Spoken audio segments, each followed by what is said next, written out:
B'Chav Hashem, we are learning Rosh Hashana Daf Chav Vav. We left off on the last line on Daf Chav Hey Amid Beis.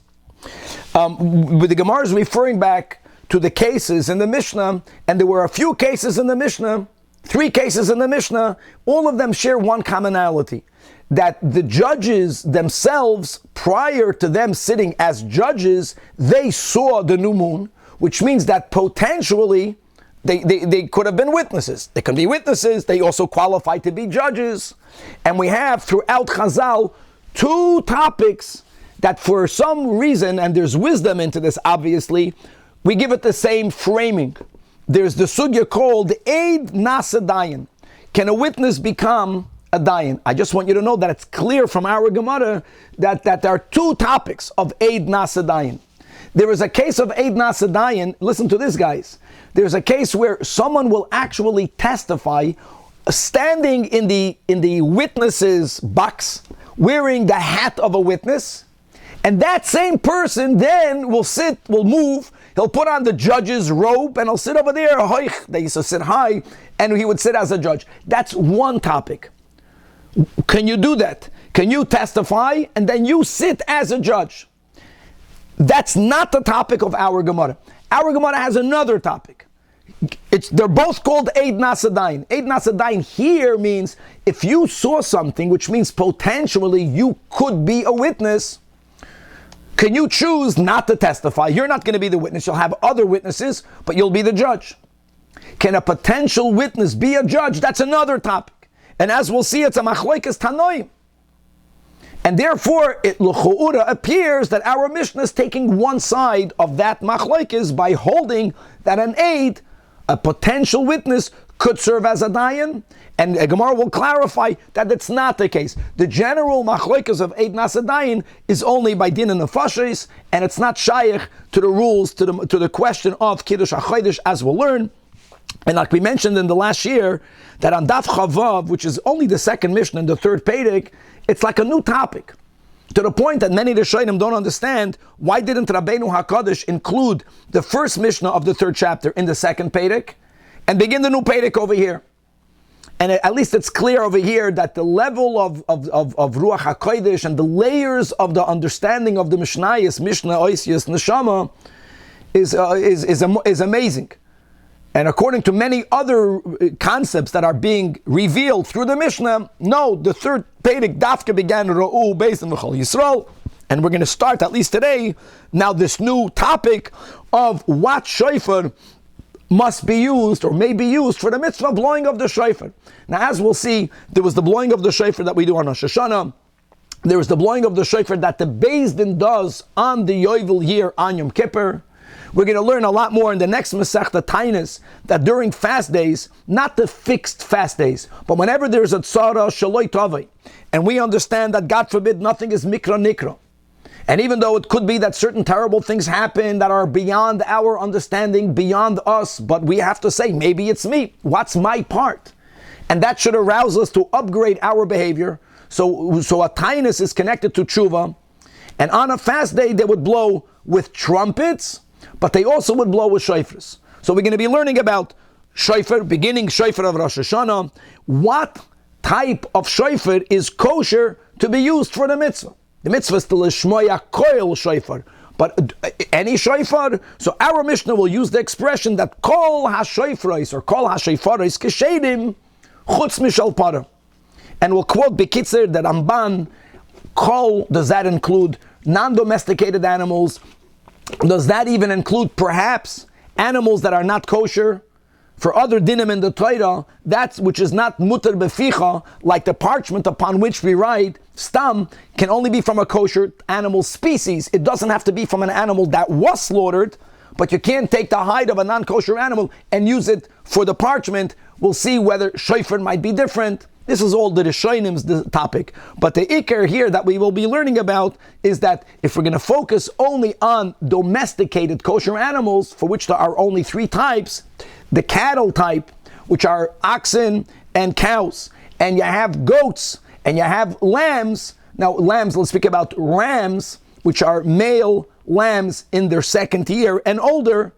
So really it's going to boil down to a cow according to Machlekes Tanoim, we don't use the horn of a cow, of an ox, of a bull. The other two options will be of a goat, certain goats, and rams. The big difference between them will be that naturally a ram's horn is bended. It's bended. It's kafuf.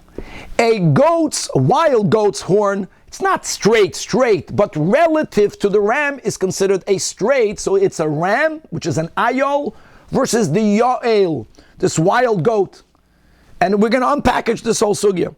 What's ideal? To use a straight one, to use a bent one. The Gemara is going to give some agadaten to the meaning behind the bent and the meaning behind the straight. There's Rosh Hashana, there's Yovel, there's a fast day. It's mamish fascinating and much more. Let's go. So we're starting again on Daf Chafei Amid Beis, the last line of the Amid.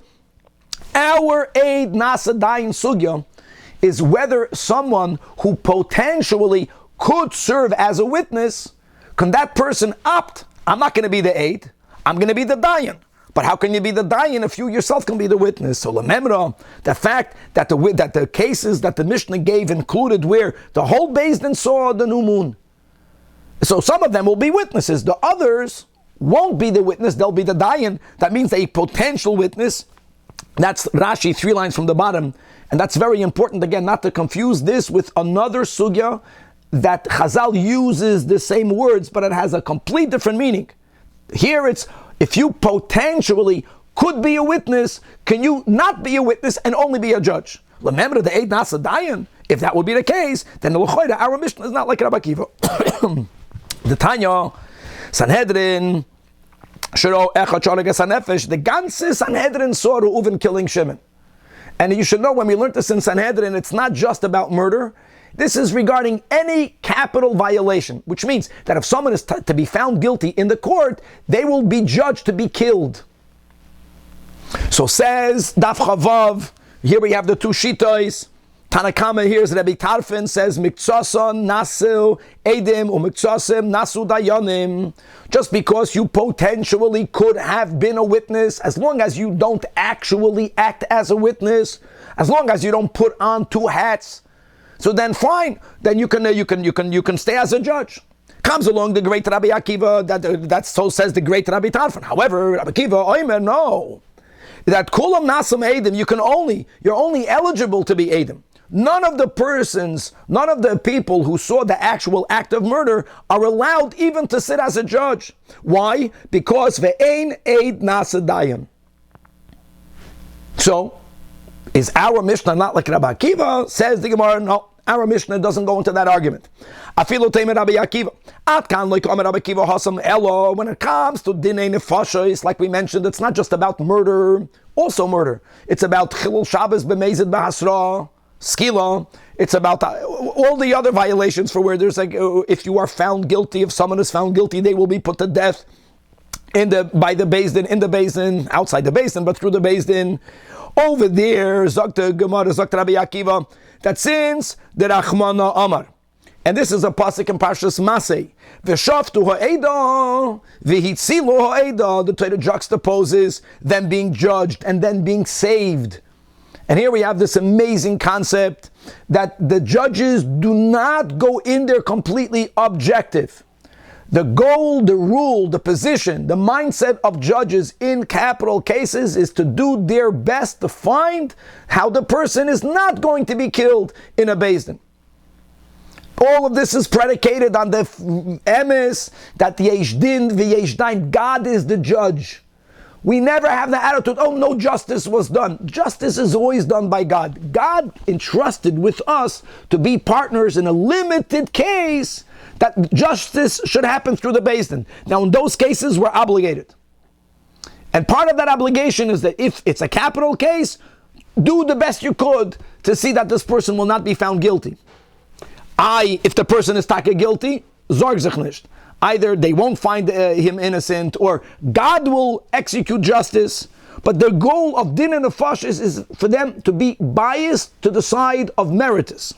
And v'kiven the chaziyuhu, the katal nafsha, if they themselves saw the accused Reuven as him, they saw him murder Shimon, no, it's any evidence that's going to be brought into court that's going to be, so to say, defending Shimon, they won't be able to accept it because they saw him and they know he's a murderer. That's why they're disqualified, according to Rabbi Akiva. Over here, the whole concept of a shoftu eid of a tzilu eid is loy shayach. Here, you want to have for the Eidim, for the Beis Din, to be unbiased, to do the best they could. And by the way, they saw the moon, gesund hate. They saw the moon, so they're going to listen to the Eidim, and they're going to accept their witnesses, their testimony. I feel that potential witnesses can serve as judges.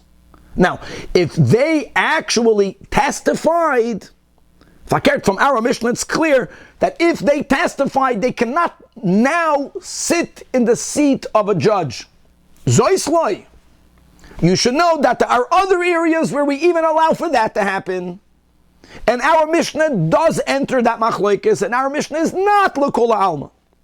Our Mishnah is only l'kula alma regarding potential witnesses serving as judges. Okay, now we are opening up, Chavra, new topic.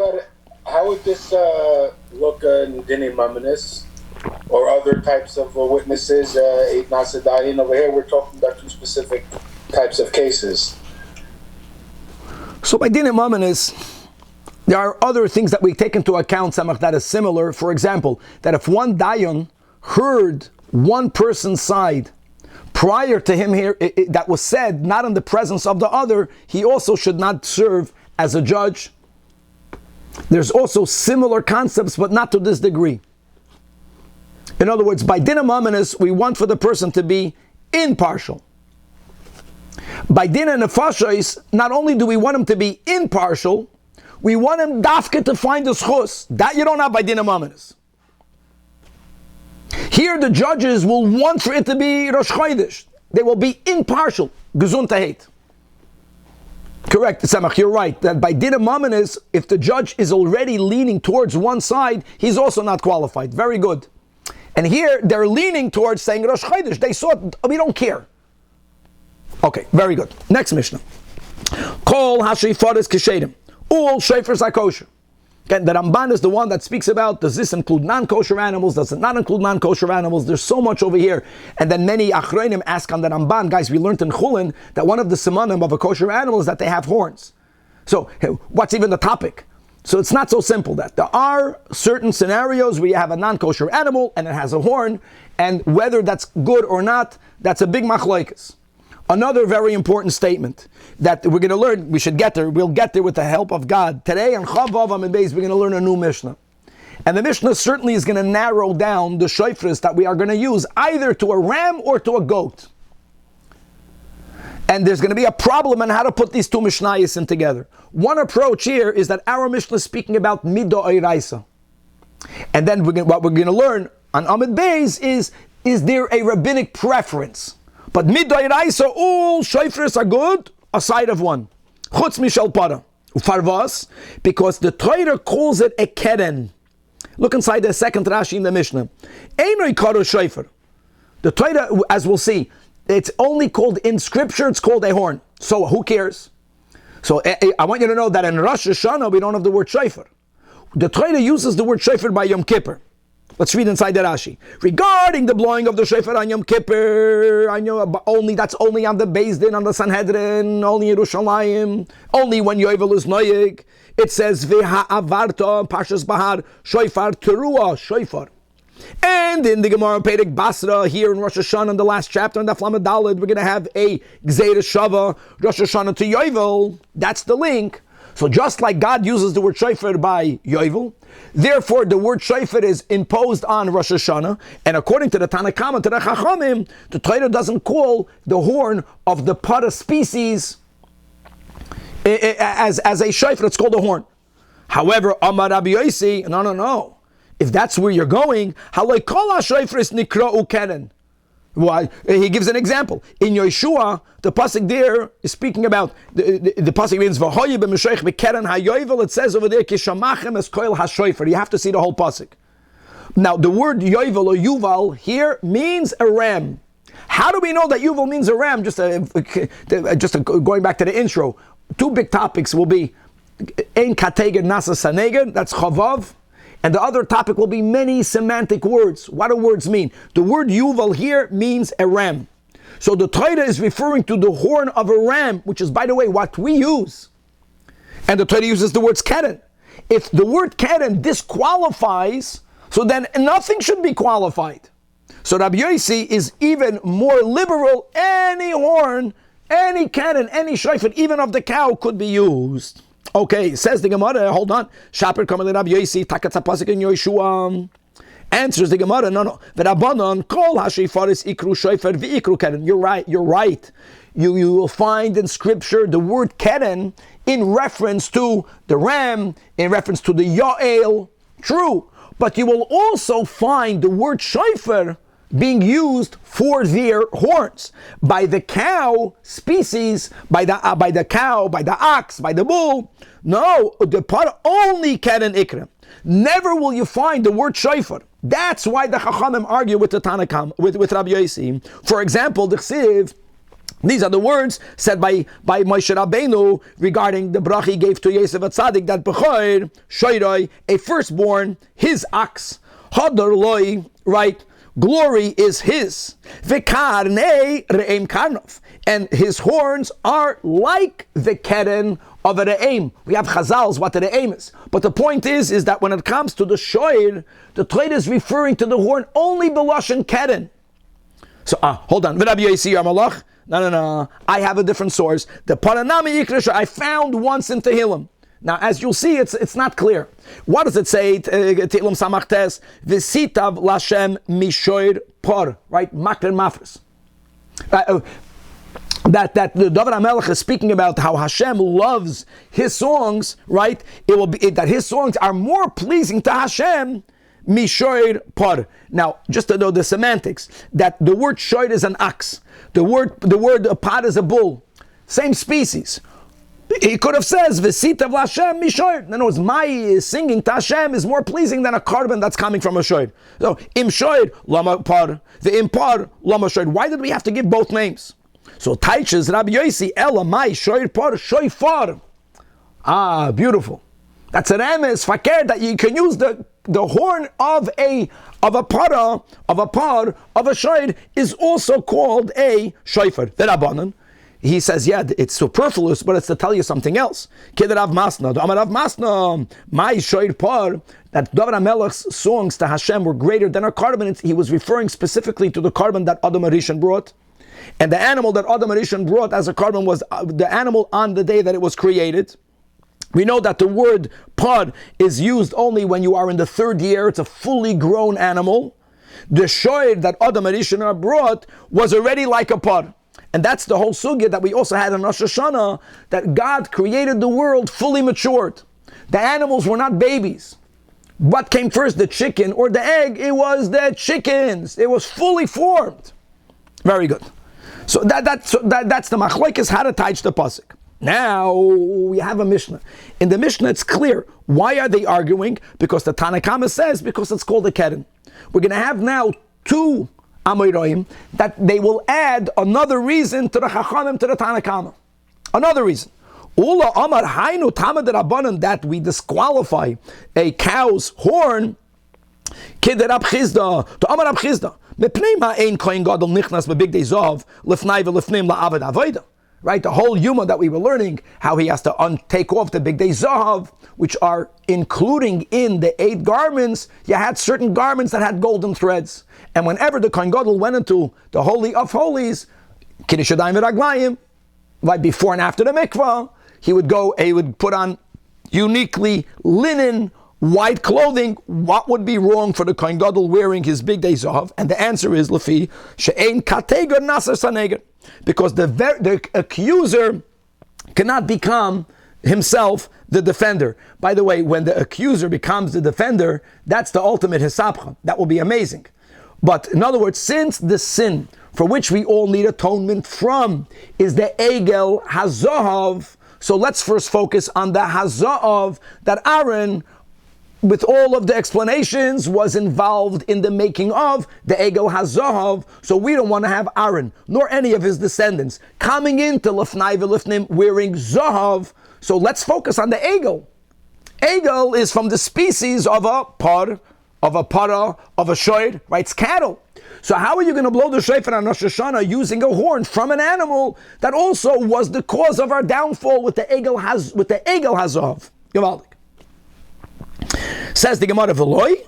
What do you mean? No, anything connected to the Egel or the Zarv cannot be used in bringing us atonement. What about the Dam Par? And by the way, the Dam Par was sprinkled. We learned Yuma all the way lefnai v'lefnim. It was brought on top of the kapitis. It wasn't on top. It was in front. The dam of the par doesn't count. Hoil v'ishtani. The sin was with the calf. This is already the blood of a bull. It doesn't look the same. It's changed. Hold on. But let's go back to the gold now. The Kohen Gadol cannot enter lefnai v'lefnim b'big day zav because ein katega nasa saneger. What about the aron itself, the kapitis itself, the keruv? They were made out of gold. So the Gemara says, well, they were fixed there. They were not being brought in to achieve atonement. When do we have a problem with gold? Choyte, every detail. The one who sinned with gold may not approach and enter into the Holy of Holies while he's wearing gold. Something that's already in there affixed, that's not a problem. The Gemara is not happy. Hold on, it's true, he did not wear big day zav, but from the ketaidas, you remember there was the ladle, we had the kaf, we had the machta, gold. He went in there holding a golden keli. So the Gemara counters, that's not a problem because even though he was using a golden utensil, he was not adorned with, he was not wearing. You become united with your garments, you don't become united with your kelim. No, a beged is different. You identify with your beged more, it becomes one with you. Big day zav mi bachutz. Well, he wore, the Kohen Gadol wore from the Shmonim Begadim, there was a lot of gold in it. So here again, if you're not going into the Holy of Holies, we're not that concerned, and there's no problem with gold. So now comes the bomb question. Where do we blow the shofar? Where do we blow the shofar? Even in the Beis HaMikdash, no one blew the shofar l'fnai v'l'fnim. Shofar nami mi bachutzu. So answers the Gemara, listen to these words, that since the purpose, or one of the purposes, as we have from Rab Sadia Goyen, the 10 reasons behind shofar, that it's the lizikarin hu, it's to effect by God, so to say, a favorable remembrance. That is mamish like kibifnim dami. What a gewaldige statement. When we blow the shofar on Rosh Hashana, we are entering lefnai v'lefnim. It's the same thing, minigay this. So you can't use, again, it's not the gold, it's the egel. That mama from the egel is a par. Now we learned the Mishnah. The Chachamim said why they do not allow us to use shalpara, because they said mepnei shehu keren. Comes along ula mitapsanaya reason. Frek the Gemara v'hatana mepnei shehu keren ka'amar. The Tana gave a reason. And the answer is that Rabbeinu HaKadosh was mekatzer the Mishnayos in a lot more than what he wrote is here. He was meramis to it. There's many layers to it. It doesn't bother us if Rebbe didn't write that reason. Not only that, Ula's reason was not the secondary reason. Ula's reason was the main reason. Rebbe wrote the secondary reason. Chada v'oid ka'amar. And look at the chada. Chada is not only the first, it's the first in importance. Chada, the ein, kateger, nasa saneger. And va'oid mepnei shehu keren. But now we have to explain Rabbi Yosi, because the Gemara above explained the pasuk from Tehillim, v'sitav l'Hashem mishoir par shoifar. In other words, we have his rebuttal for that which the Mishnah wrote. Now we have to have his rebuttal for Ula's gilui, that there's really a first reason. Rabbi Yosi Yamalach, de ka'amarat, regarding that which you say, that the ein kartega nasa saneger, I will respond to that hanemila bifnim. When you're going to the Holy of Holies, you can't enter with gold, and therefore you would not be allowed to enter with the shofar of a para if there would have been such an avodah. But v'hai shofar, since the mitzvah of serving God with the shofar, on Rosh Hashana, and on Yom Kippur Yovel, and on the fast days, is always mi bachutz. It's not inside the Holy of Holies. So I gotta have no problem with that. Now, regarding your secondary reason, udaka amrat mepnei shehu keren, so I tell you, kol hashofros.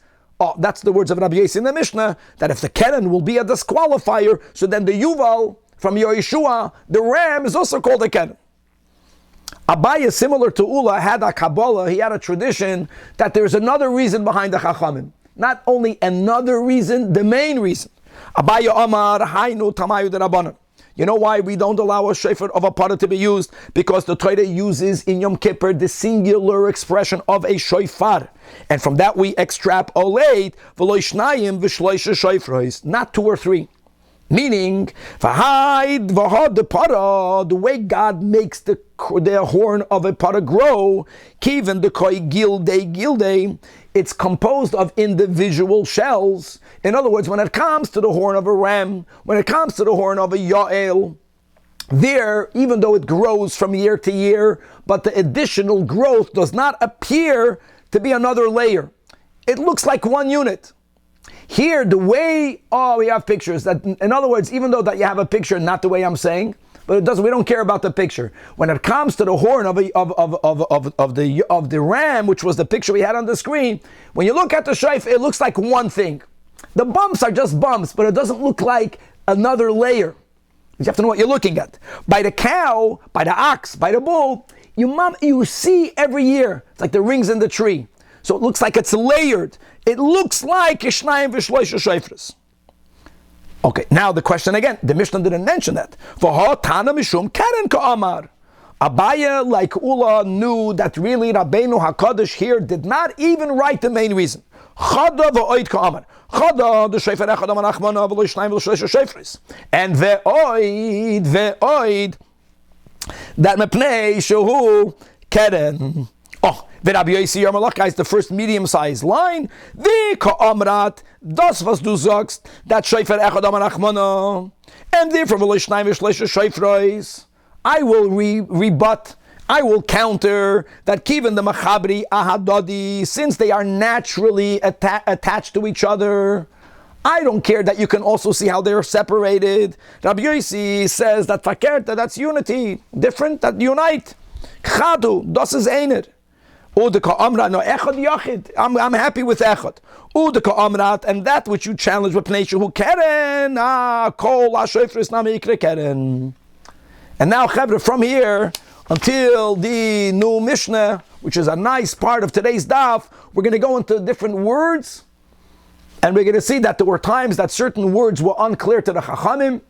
Either you find clarity in Scripture, or you find clarity in languages of the nations of the world, and all of the languages that are products of Lashon HaKodesh. So if a certain word means in a certain language a certain thing, that's it. Sometimes that's taka its original meaning in the Hebrew tongue. And if you see even the maidservants that work in the house of Rabbeinu HaKadosh, and they use a certain word for a certain meaning, they got it from the master, and that's another way of us knowing exactly what a word means. I just want to add one short nakuda, and just theoretically, that there is a beautiful minig by the Yemenites to use what they call, I think it's called a kudu. It's some sort of woodland antelope that they use for a shofar. I want you to know that Rambam, as we are beginning to unpackage the sugi, I know we're going to go into semantics, but we're coming back soon to the shofars, even though again, kol ha-shofars kshedim, as we will learn, really the ideal shofar should be of a ram. Furthermore, l'shitas Rambam, if it's not from a ram on Rosh Hashana, you're not yoitza. So avad yidin that have b'Kabbalah their tradition of using this groisa kudu, then gesund to hate. But if you don't have such a minig, then you should be medagdeg, dafka, not to be yoitze from a kudu shofar. Okay, let's go weiter. So the Mishnah quoted the pasuk that Rabbi Yossi brought from Yeshua. The Torah calls the shofar of an animal a Koren.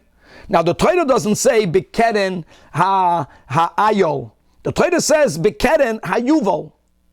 So the understanding of Rabbi Yossi is that yuval means a ram. How do you know? Right, the third in the third from the medium lines. My mashma da hayuvla lishna the dichra. Dichra is a ramish, even though dichra means a zocher, but it means a ram. A ram is the species of what we call a shepsela, male in the second year or older. The Tanya, Amar Rabbi Akiva, I'll tell you how I know that when I went to Arabia, hoyu koydem la dichra yuvla. Araya. those Arabs, but that's a raya, because their language, it all comes from Lashon HaKodesh. So you have to be a Rabbi Akiva, but certain words that you find in the Ummah Sa'olam, this came from the Holy Tongue. And that's how we clarify that the word Yuval in Yeshua Takameint Ram. Amar Rabbi Akiva. Let's go further. When the first widest lines, when I went to a place called Galia, Takin Galus, they would call a woman who's menstruating a nida, they would call her a galmuda. That's the word. And my galmuda, it's now you know that if you find throughout Chazal, galmuda is a meint nida. What does the word galmuda come from? It's a composite. It means gemula da. She is a gemula. She is separated from her husband. V'amar Rabbi Akiva, kisholachti la'afriki. Rabbi Akiva traveled a lot. One of the reasons that he traveled is because this was during the time that he was spreading the word that Bar Kochba is Mashiach. And he went to notify the whole world. They would call a ma'a, we know now, is a small coin. It has the value of a sixth of a dinar. It was a very small coinage.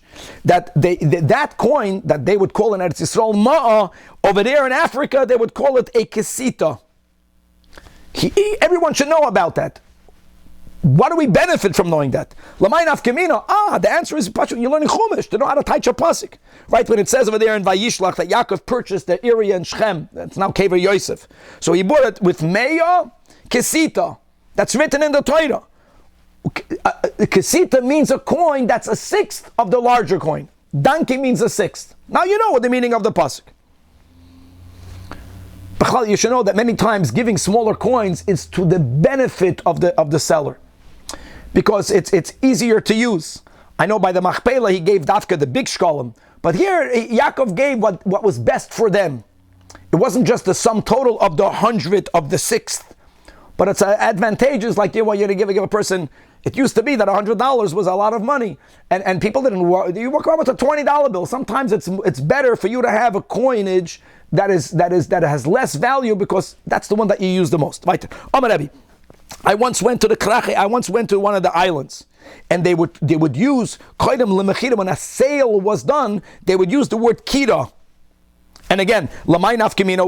What was the Rebbe trying to explain? Leferusha, he wanted to teach a pasuk in Vayechi, where Yaakov Avinu was telling his children regarding the final plot that was left in the Ma'aras HaMachpelah, back to the Ma'aras HaMachpelah, because Esav's taina was that Yaakov already used up his chelik to bury Leah, and the one remaining belonged to Esav.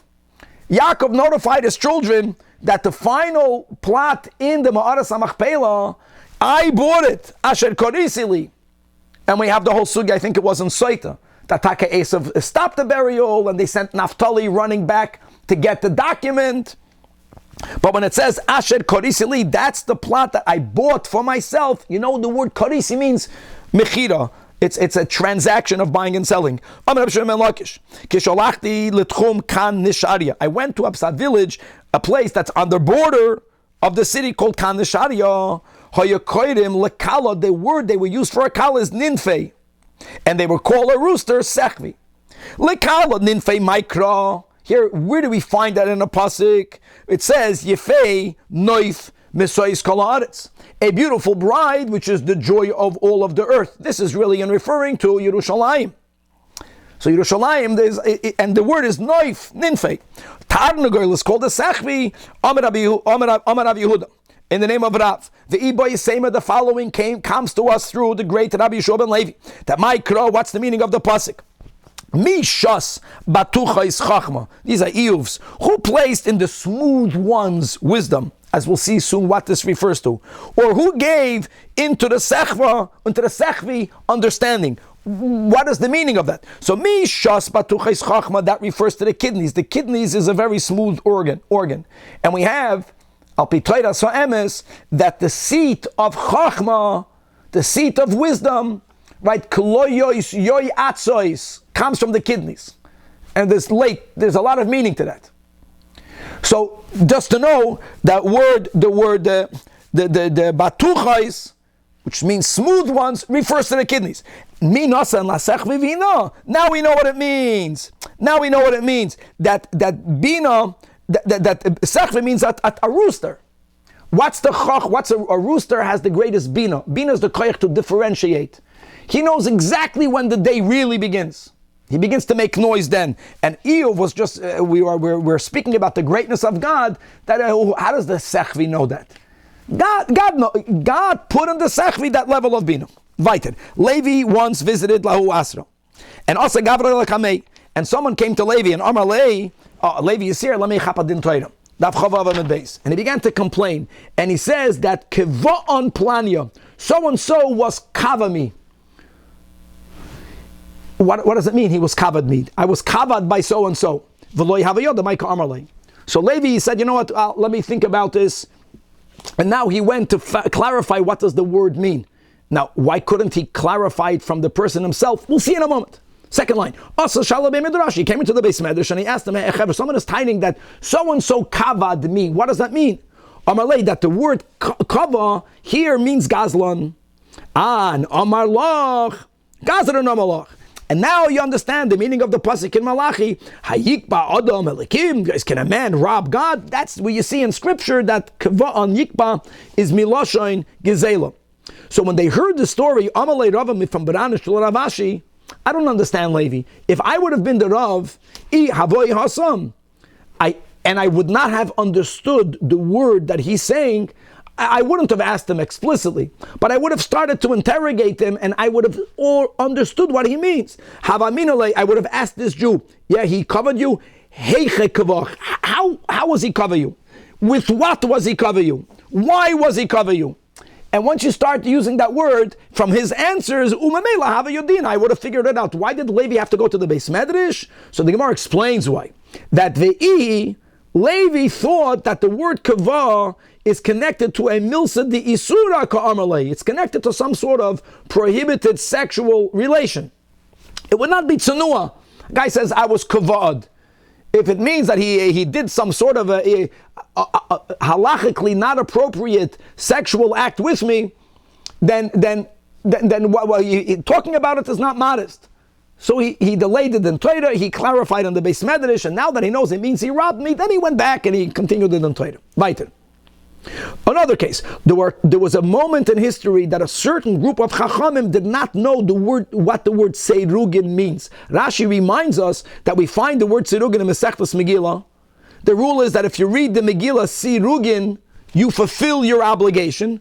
Seirugin, they didn't know what it means. So what happened? So here, Shamuhua la'amsa debei Rebbe.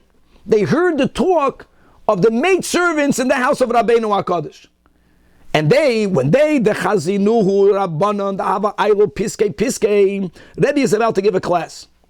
And the hand help, they saw how the Chachamim did not enter all at the right time. A group entered, and then intermittently, then another group entered. And it's self-understood, we had that story also, I have to remember where, that every time new students enter, you begin the class from the beginning. Where was that story?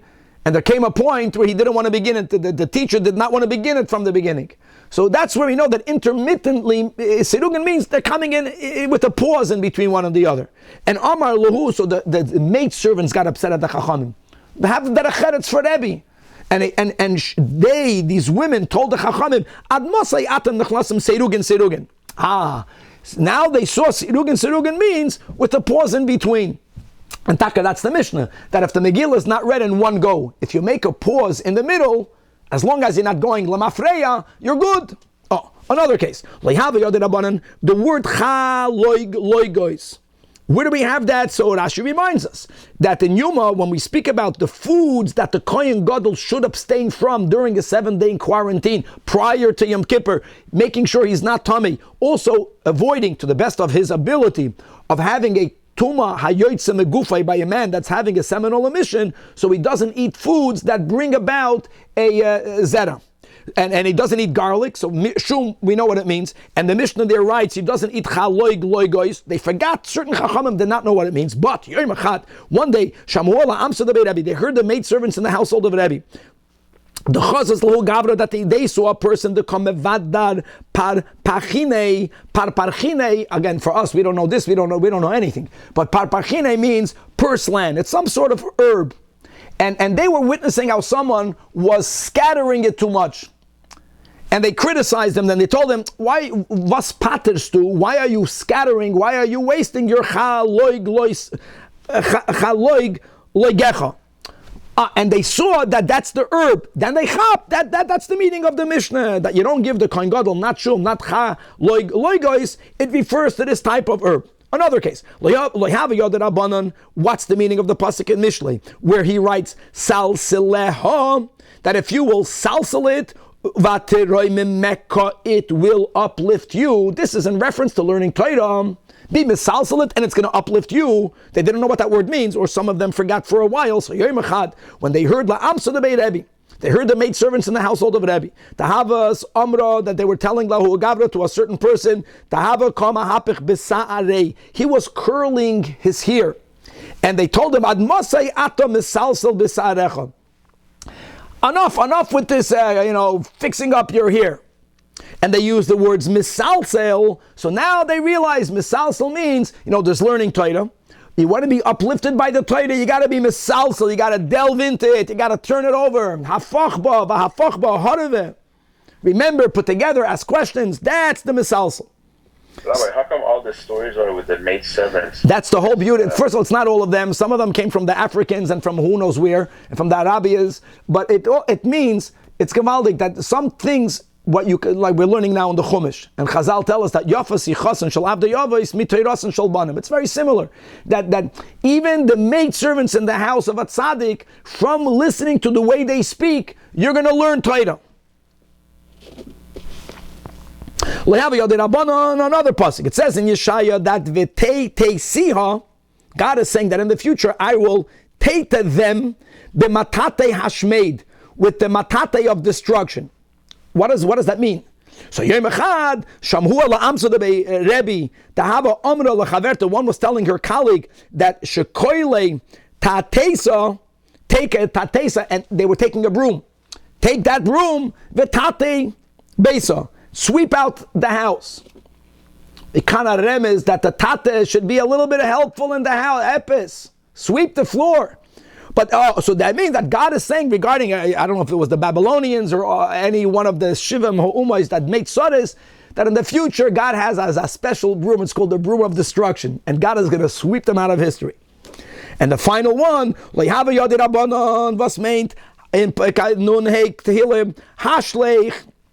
cast, throw, place on God, Yahavcha. Put your Yahavcha on God, and God will sustain you. They didn't know what the word, they forgot what that word means. So Amar Abba Bar Rav Chana, here we go for you, Kevin. Not everything was Amsa de Bei Rebbe. Here we're going back to the Arab.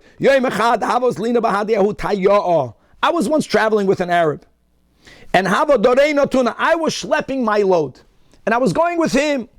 And so the Arab tells me, Vashlepstu, Shekoil Yohaveicha. So everyone used the words tuna for a pekel, for a load. This Arab used the words, take your load, Ushdei Agam Loyim, put it on my camel. My camel is going anyways. That's when it became clear to him that Yohaveich means take your load, and instead of carrying it around, give it to God. Let go and let God. Weiter. Now again, as thank you. Now, which we know from the song. Which I should have known from the song. Now, the next Mishnah, let's go, that even though we learned on Amud Aleph, even l'chachamim, that they don't allow Mishal Para, but they say Kol Hashrifaris Keshedim, that is, let's go, Midoraisa, but Midrabanan, there is a rabbinic preference. That's one of the ways to learn this Mishnah. And the question now is, what's the rabbinic preference? I'm saying all this Benegea to us when it comes to actually fulfilling the mitzvah, that if it's not your mitzvah to listen to the kudu, dafka don't do it, because here are the ideal options. Shofar shel Rosh Hashana, says the Tanakama, should be ideally shel Yoel. Yoel is some sort of wild goat, not a ram, and relative to the ram, it's pashut, it's straight.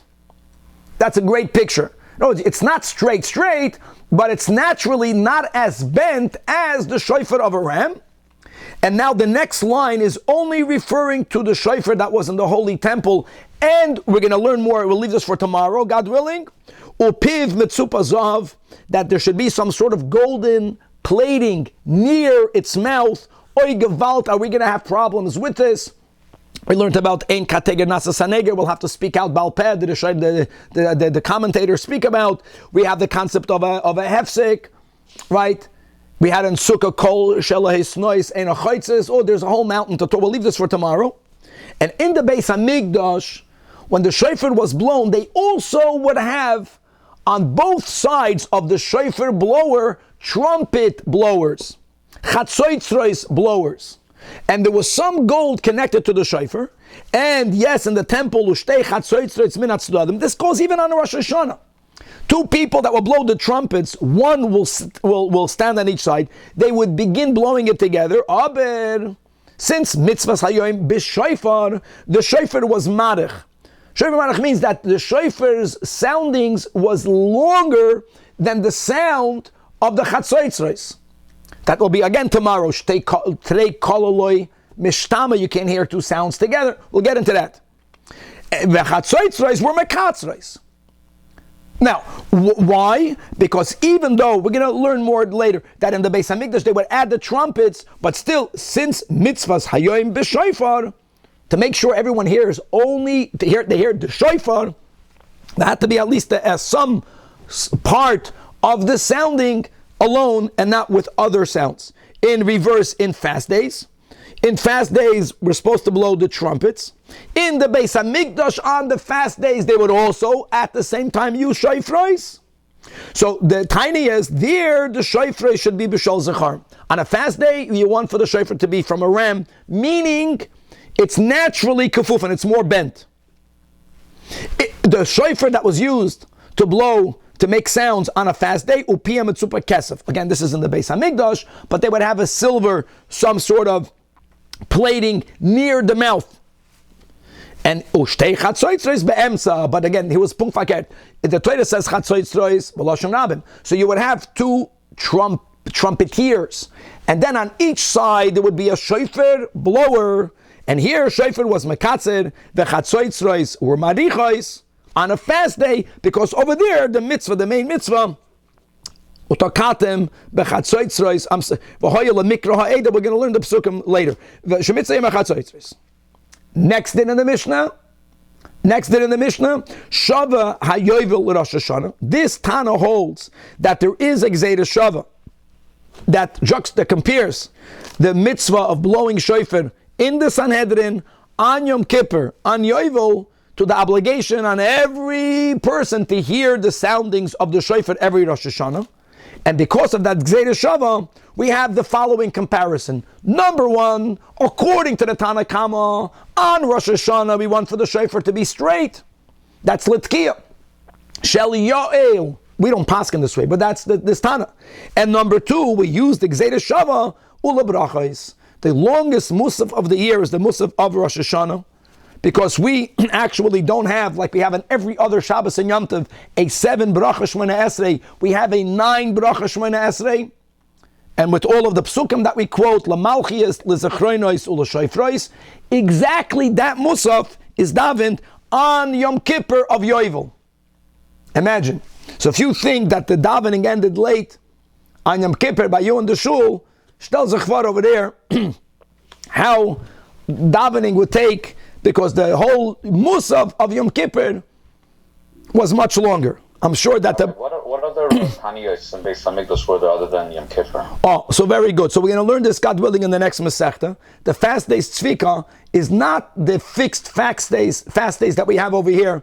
and because tzvika is really asking, during the times of the Beis Hamikdash, we just had this in Rosh Hashana, that Tisha B'Av and all of the other time, they were made into a Yom Tov already. They were a Yom Tov.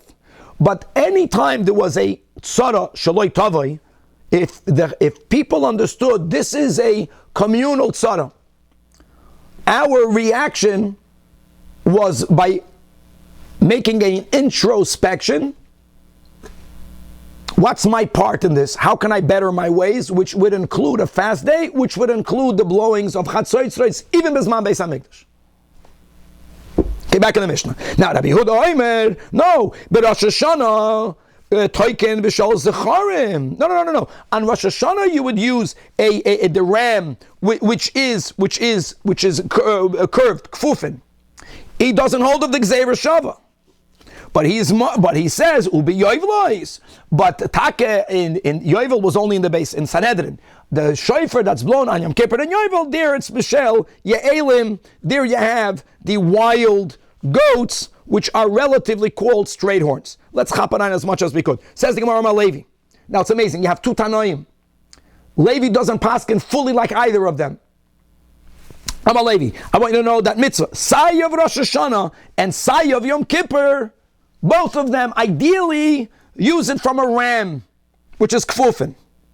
However, Shel Kol Hashana, which means fast days, by fast days, pshutin.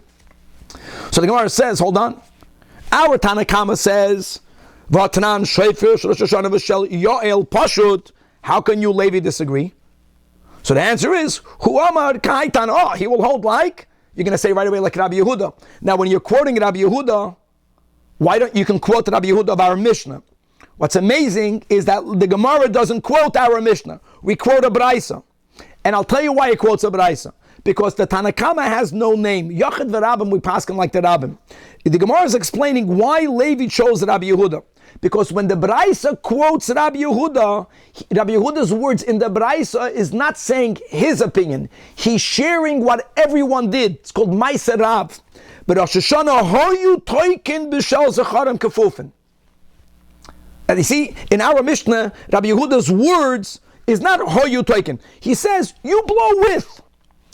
Here it's better, so to say. It's more powerful when it comes to how do I determine the halacha. Everyone blowed shel zecharim kefufin, but ubi yovel shel ye'elim. But we're not focusing yet on yovel, on Yom Kippur of the Yovel year. So 1 second, we're only focusing now on the first statement that the mitzvah of Rosh Hashana is kfufim. So why didn't he say Hilchas Rabbi Yehuda? So the Gemara right away says, of course not, because if he would have said Hilchas Rabbi Yehuda, then we would have thought that Levi is paskening fully like Rabbi Yehuda. Afilu shel Yovel nami ki Rabbi Yehuda sfira lei komash malan. No. That Levi, and here we're not even asking how do you do that? How do you mix and match? But Levi is paskening that other than for a fast day, you always use ideally you use a shofar of a ram. Now let's chaparain. What is the underlying conceptual machlokas of our Mishnah of the Tanoim? Says the Gemara, Mar Sover, that's Rabbi Yehuda, that the avoid of Rosh Hashana is an avoid of bittul. But Rosh Hashana, kama the choyif inish, the more you are bottling yourself, the more you are bending, you're bowing yourself, then the kama the choyif inish date, then kama tfei mal and noch beser. But Yom Kippurim, there's an avoid of emunah pshuta. Emunah pshuta also that we're God's children, didan notzach. You have the avoid of bittul, that I'm unworthy. What mindset should you get into be'ikr? That's a beautiful machloikas. On Yom Kippur, the avoid is kama the poshet inish data tfei. Kama the poshet inish date. The more you have a straight mindset. We're speaking here, by the way, about Yom Kippur, freedom. Freedom, it comes from the yechidas coming out. Yechidah straight is tfei mali. So Tanakama holds punkt faked on Rosh Hashana kama the poshet inish date tfei mala. The avoid of Rosh Hashana is even deeper than Shuvah. Taka the way we learn in Chassidus. The avoid of Rosh Hashana is we're being mamlech the melech. We're being mamlech the melech with our yechida connection. Who are we to be mamlech the melech? Emunah pshuta, straight. However, l'kula alma ubetainiyas, when it comes to a fast day, the avoid of a fast day is bittul, is introspection, is looking at not on our deepest self, which is always completely pure and holy, but looking at our behavior and our amidus that have to be upgraded. Ubetainiyas, since kama the choyev inish date, the more a person, so to say, will bend his mind, will have bittul, then tfei male. So on a fast day, the concept of bent is also externalized by using the ram's horn. But beautiful. And here we have, again, now you appreciate the machlokes of and just maybe just the Beloshan Sachis, that the people who use the kudu, they have such gavaldik bittul, that they're bottle, the very, very humble people, so they have this doubled over shofar, chevra, a lot more to be continued.